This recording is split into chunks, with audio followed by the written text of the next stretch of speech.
Hello and welcome to the latest in the Number 8 Chambers Immigration Conversation series. I'm Emma Rutherford, a member of the Number 8 Chambers Immigration team, and today I'm joined by Stephen Vokes, who is head of the Number 8 Chambers Immigration team. Today we're going to talk to you about ETS testing and where we're at currently with the law, and also the latest guidance, which I understand that we've recently had, Stephen. That's correct. I'm going to start simply by outlining where we are in terms of the law and the background, and then I think Stephen wants to talk a little bit today about the latest guidance and how helpful or unhelpful that is in places for those who find themselves caught up in ETS cases. As I'm sure those watching are familiar with, ETS is of course the education testing group who were responsible for administering one of the secure English language tests that the Home Office accepted when a person had to demonstrate, or has to demonstrate as a part of their application, a competency in English to a certain level. Unfortunately, it transpired in 2014 that those tests had been subject to appears to be widespread fraud, and effectively proxy test takers were taking some of those tests at certain centres rather than the actual candidates themselves. As I'm sure you all recall, this came to light following a Panorama investigation and following some investigations by the Home Office and ETS. They undertook voice recognition analysis of I think most, if not all, of the tests that have been taken by candidates. And this led to about in excess of 40,000 candidates being told that their tests were in fact invalid or, as it transpires, some cases questionable. And the Secretary of State set about either refusing leave to remain for those who subsequently applied to her for extensions or leave to remain, or entry clearance, or indeed curtailed the leave of those that she became aware of had relied on ETS tests as part of their applications. And it didn't seem to matter whether the application had been made 5 years earlier or more recently. It was being relied on as a reason to refuse or curtail leave under the general grounds of refusal. And a large number of people found themselves back in 2015 with no right of appeal against such a decision as well. There's been relatively extensive litigation on that point, and I don't think we really need to go into the details in relation to how we got to the point where people had in-country rights of appeal. But there was litigation that led to an assessment by the Court of Appeal in the end of the evidence being relied upon by the Secretary of State. And for those who've done these types of cases, you'll be well aware of the generic witness statements that we see, or the standard witness statements we see that the Secretary of State relies on in each case, and the Professor French report that she also relies upon in order to demonstrate that particular tests have been infected by this fraud, along with what we now see, which is a data printout which tells us what's happened with that particular individual's test. And we see on those sheets either questionable or invalid. Obviously the ones where there was no suspicion, you obviously don't see them. And what the Court of Appeal held in the case of SM and Kadir ultimately was that the evidence just about got over the line in demonstrating that this person, certainly it was an invalid test, had been involved in potentially a fraudulent test. And then the evidential burden shifts to that appellant to demonstrate an innocent explanation. So it may well be that they're able to point to, well, I've passed another test, you've got this wrong, look at all this information I've provided about the circumstances of the test. And they may be able to persuade an immigration judge, because the Secretary of State was never persuadable, or very rarely persuadable, that they hadn't in fact engaged in dishonesty in obtaining their test. For those with questionable tests, it became a little bit easier, because the courts were quite clear that on a questionable test, in the absence of something else, that wasn't good enough to conclude that there was, in fact, deception in this particular case.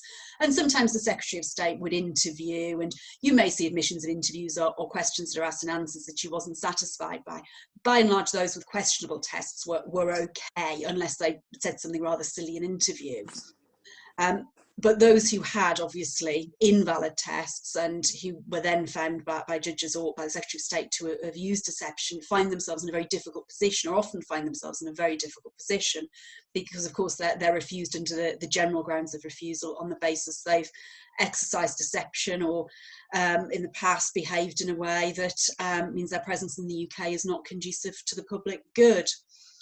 Of course, a lot of these cases have resolved themselves with a lot of people being granted leave to remain or being asked to leave the UK following judicial determination of their case. And I think that's right, isn't it, Stephen, that we're seeing fewer and fewer ETS cases in the court, certainly first time round. Yes, that's correct. The difficulty is, though, the ramifications, even for those who, in the past, who have been accused of effectively cheating in these tests, actually follow them through the immigration system. And that's been a big problem, which is still recurring. And of course, there will be those who perhaps were found to have undertaken a proxy or utilised the proxy test system that was offered to them by certain centres where the proxy took the test, but succeeded in their application on other grounds because this was many years ago and they now had a British citizen child, for example.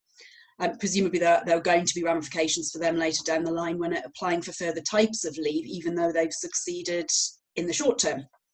That's right. That is precisely what has happened in the past, or indeed currently. Now, recently we've had some new guidance from the Secretary of State in relation to such people, I understand. I think you want to talk a little bit about that, Stephen. Yes, I mean, perhaps it's a good point to come in here is, first of all, on the state of play at the moment, legally. The Court has appealed granted leave in two cases called DK and RK, which was listed for hearing in June 2020. However, the Home Office agreed that the situation in relation to ETS would have to be looked at again by a presidential panel, which is where we're at now, that there is scheduled for 2021 a presidential panel to look at the whole question of ETS again. This follows essentially two things, well, three reports actually. First of all, there was an all-party parliamentary group on ETS which took evidence on the matter, yes, which was, to put it bluntly, rather dissatisfied with the way the Home Office had treated individual students. Secondly, there was a National Audit Office report, which again, rather forensically went into the whole question of essentially ETS and the Home Office response, and also a Public Affairs Committee report into ETS. Now, the Secretary of State's position as far as the all-party parliamentary group is very simply this: it was biased. It only took evidence from those organisations which had actually complained about the process and didn't take evidence from the Home Office. And in fact, if people listening to this come across this, the presenting officer now has a crib sheet which basically tells the judge to actually ignore the findings because they weren't balanced. However, yes, I think I agree with that comment. However, the National Audit Office report is somewhat different because it forensically dissects the evidence and had Home Office input. One of the interesting things the Audit Office found, that 6,000 people who took the test were categorised by ETS as British citizens. There's no proper explanation by the Home Office why that should be the case. Yes, certainly very odd, isn't it? Yeah. I mean, also they found, very interestingly, that, for example, some of the speaking tests, which were called to be invalid, were in fact wouldn't have succeeded anyway, because basically their marks were too low to succeed. Mm-hmm. And basically, thousands of people had low scores in multiple choice test, whereby, again, they would fail, yet they were still categorized as invalid. The Home Office do not appear to have answered these questions very well. And although the report is very circumspect from the National Audit Office, it does actually point out these flaws. Perhaps in response to all this, we did have a written ministerial statement on the 23rd of July 2019. It is necessary to balance the belief that deception was committed some years ago against other factors which would normally leave for leave to be granted, especially where children are concerned. In other words, it's an Article 8 balancing act. I'll come back to this. And secondly, to update operational guidance to ensure no further action is taken in cases where there is no evidence an ETS certificate was used in an immigration application. I'm sure practitioners will be aware of cases where somebody went off and took another test, did not rely on the ETS test, but was still refused on the grounds they've committed deception. Yes, well, I mean, I've had cases like that myself where the test has never been relied upon. Well, given the ministerial response, we now have new casework instructions, Educational Testing Service, ETS casework instructions, version 3.0, the 28th of August 2020. And what they say is this, which makes interesting reading. If it's a questionable test and there is evidence that the person was credible or passed a further test, no further action should be taken. If there is no evidence of any attempt to interview a person at the time the allegation was made, it is not appropriate to either conduct an interview or the allegation of deception should not be maintained, and the allegation of deception should not be maintained. So, in essence, unless the person was interviewed and gave rather dodgy answers, anyone who now has a questionable test should be granted leave under the policy.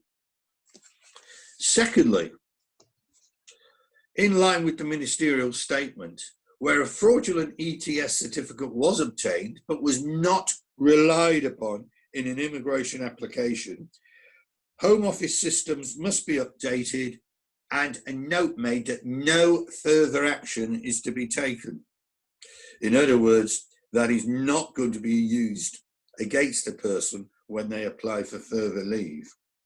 Which is good news for those who've been unfortunately caught up in this. Yeah. Applications made on the basis of Article 8 essentially say the use of invalid test certificate will be a relevant consideration in respect of S-LTR 2.2. However, as noted in the written ministerial statement, that is not a mandatory ground to refuse an application. It must be balanced against all relevant aspects of the application. In other words, we're going to move away from automatic refusals on public good grounds, but under Article 8, all factors should be considered.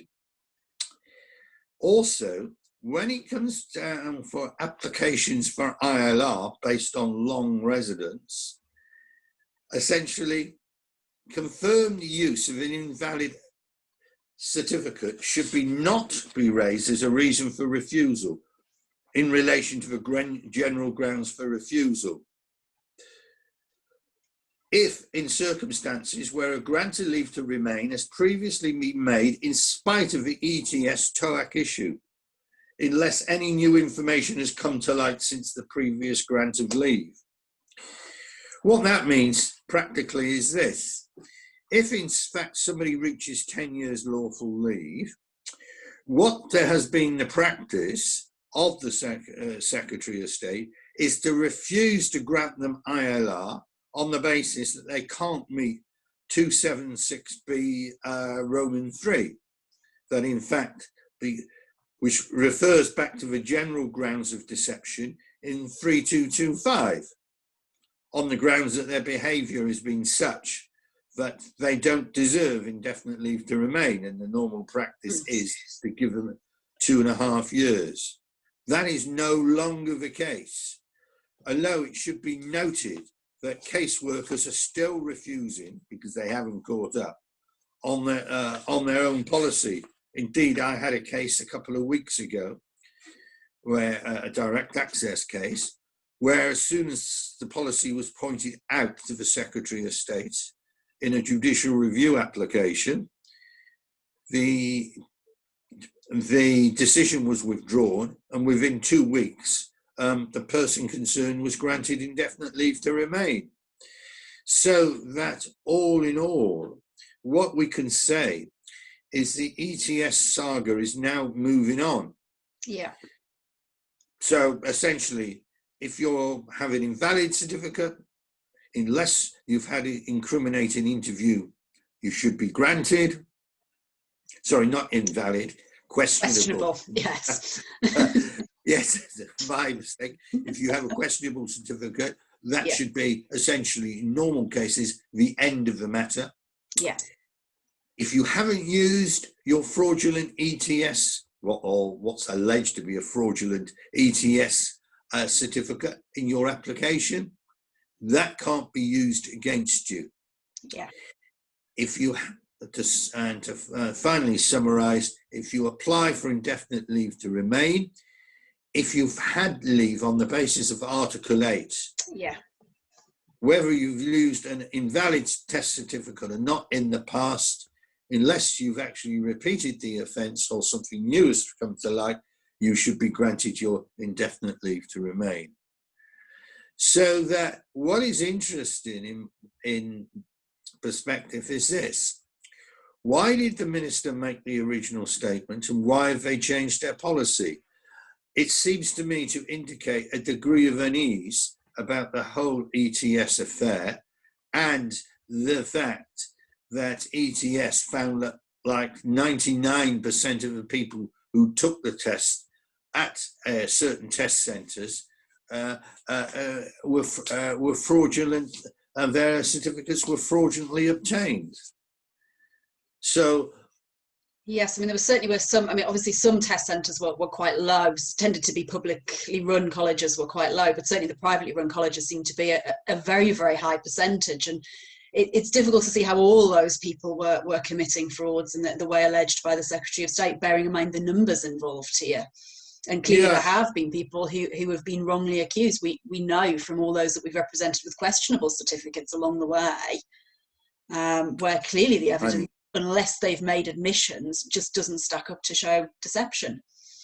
Yeah, I mean, one of the points the National Audit Office report comments on is the number of people who honestly thought they'd taken the test at centres which were riddled with corruption.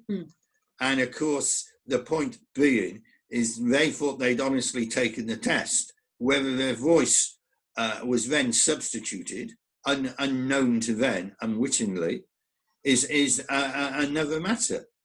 Yeah, I mean, I suppose from a test centre, if you can say, well, we've got high pass rates, you may well find that people are attracted to taking their test there. So there may be commercial reasons why the centre may well have indulged in deception that the candidate was unaware of.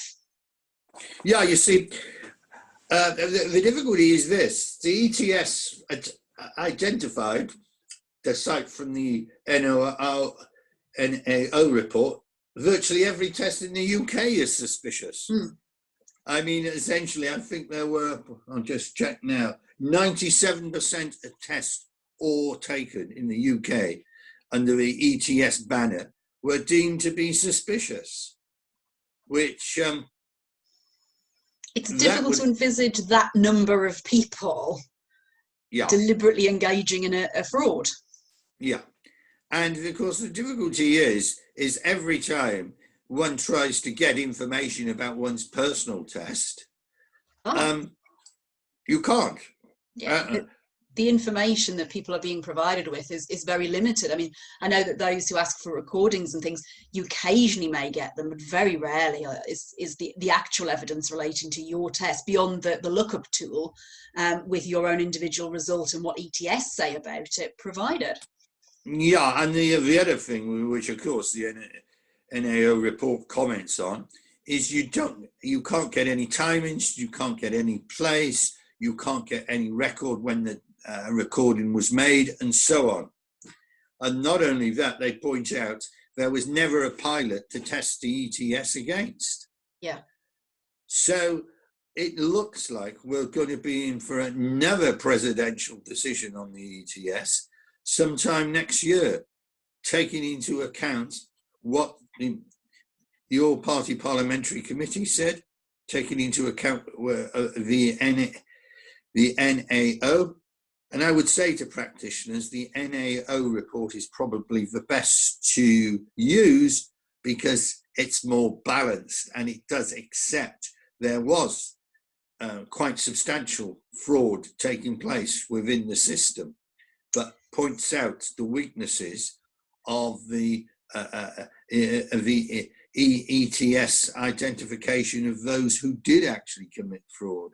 Yeah, and I think I'd agree with that the NAO report is the more balanced one to rely on. I mean, the all-party parliamentary report is helpful, but of course, if the Home Office haven't had the opportunity to have input into it in the way that they would do with the NAO report, that they've got arguments they can place before the tribunal. It's I would say better to rely on the NAO report, which they haven't got a response to because they were involved in that and had opportunities to comment, didn't they? Yeah, that's right. I mean, the only other comment I would say is, I'll just pick up a bit more on what I said earlier. We are still finding refusals when people apply for leave based on the ETS report, because not all caseworkers are up to speed. And not only that, it seems to me that somebody, for example, who has been applied for ILR, who has only been given, say, 2.5 years, but it meets the criteria for ILR, can now apply for ILR,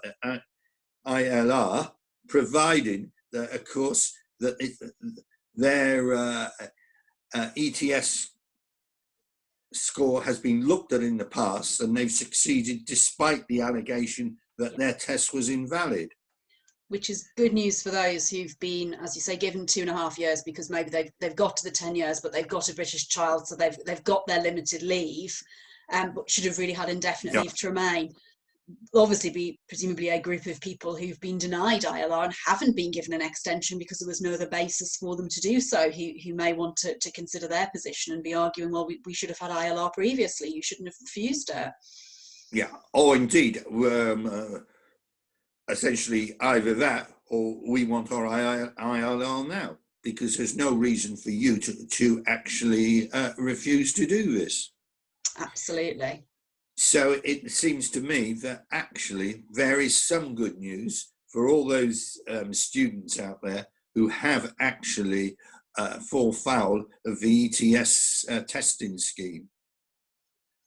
Yes, there is finally some good news for them. Indeed.